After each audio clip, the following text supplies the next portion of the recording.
is this knife, and I'm going to try to cut off its limbs. When I do that, I need to be very careful to not hurt myself.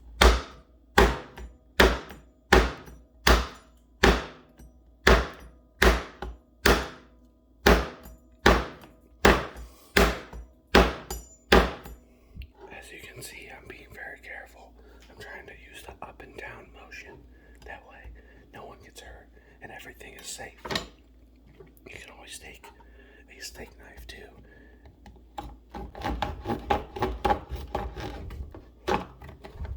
Once again, make sure you do this at home. Be very careful.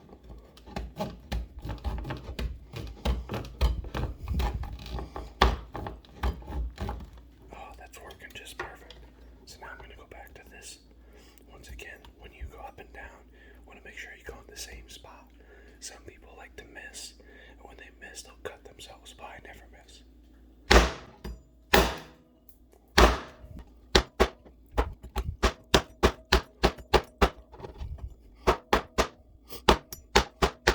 The best part about this whole thing is the sound. I love the sound of Funko Pops just getting manhandled. So next thing I'm going to do is I'm going to try to get this head off. Okay, I now have a hammer. I'm going to see if this will work to help get the Funko Pop apart. I'm definitely having more trouble than I normally do. Normally this is about 3 whacks and I'm done. But today, the Predator seems to be a little bit more strong than most other Funko Pops.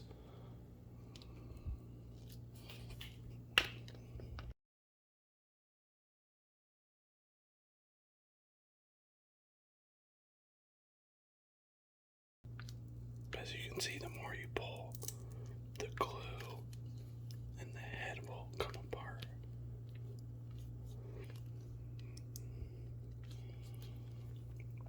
This is actually how they put Funko Pops together as well.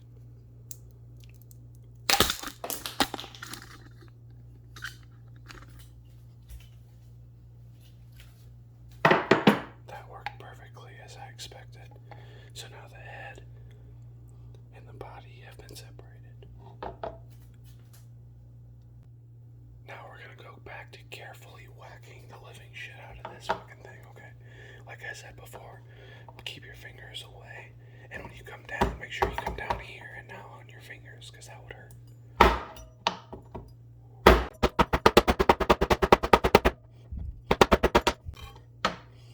As you can see, this is working perfectly. It's slowly starting to chip away there. I'm gonna keep trying to use different tools to separate this, but this might not work, but at least we got the head off, because this Predator seems to be incredibly powerful. Let's just see if I can separate the arm at all. It's not moving in any way. This is an impressive specimen. Incredible bones. This is why people love Funko Pop so much. They can't be damaged. He even has his Wolverine claws right there. I love that homage. Okay, I'm now back. I've got a new solution that might work. I've got this power drill and this 1/2 bit on the power drill, so I'm just going to try to screw right into it. Even if I can just get one leg off, that'll be a win.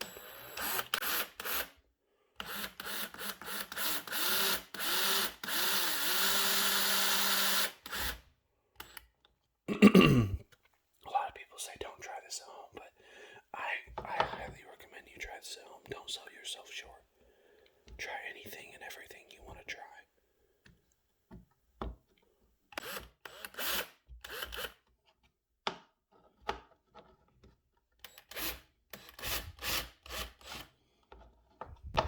And this is also the way you should do it. Don't put it in a vise or anything. Make sure you just have a good hold on it with your fingers not behind it.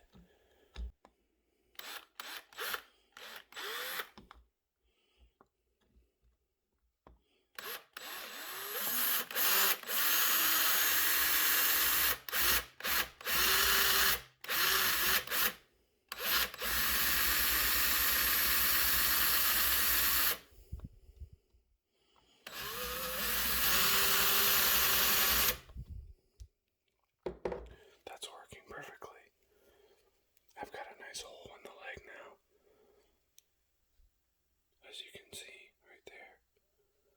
But I still have a little ways to go, so let's keep trying. Never give up on your dreams.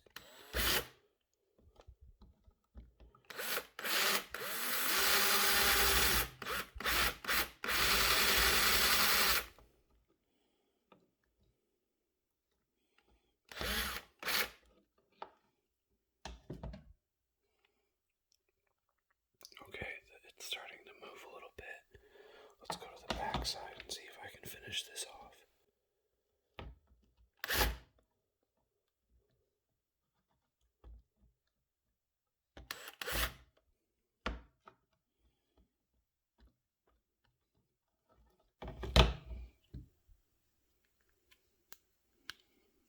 And look at that.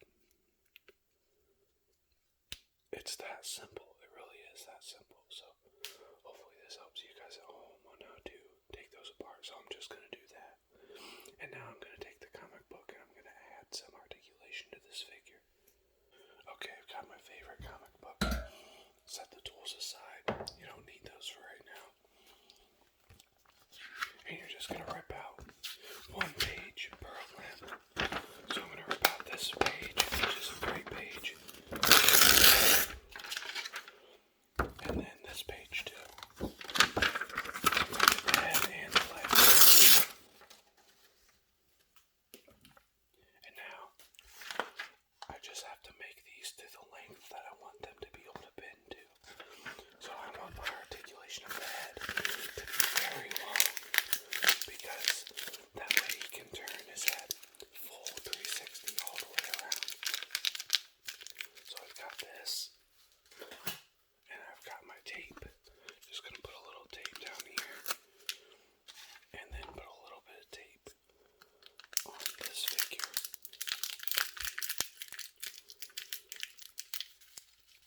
Okay, that looks pretty good so far. And now you just need one more piece of tape, and to put it right there, and then you need to tape that to the head piece. This could take a couple extra because the head is a little heavy.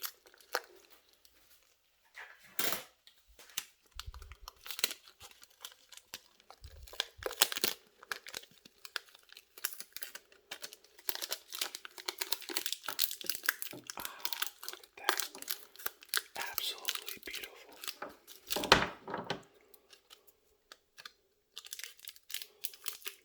So, as you can see, I can barely get the whole thing in frame, but that's not its head. But as you can see, it can now turn all the way around. So it's really like just a beautiful figure. And now I'm going to grab some more tape, and we're going to do the same thing with the leg. Okay, I've got that all ready. And I'm going to take this comic book, and I do want his leg to be a little shorter, so that way he can run properly. So I'm going to fold down this one. This is some like professional origami time folds that definitely take years of practice. But don't worry, with a few years and effort, you can be just as good as me.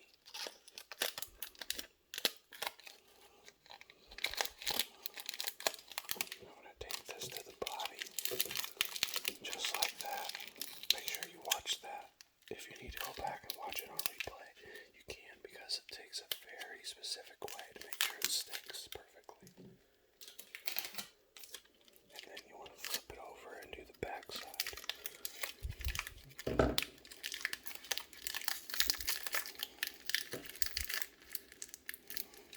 Voila, there's his new leg. And now I'm going to take his foot, and I'm going to tape that to the comic book. That way his whole leg and tootsie will be good to go. And luckily the foot is so small that that's all you really need. Look at that. The length. I've never seen something so long in my life, and I've never been so turned on. So this is how you make Funko Pop with more articulation. I hope you guys enjoyed, and make sure you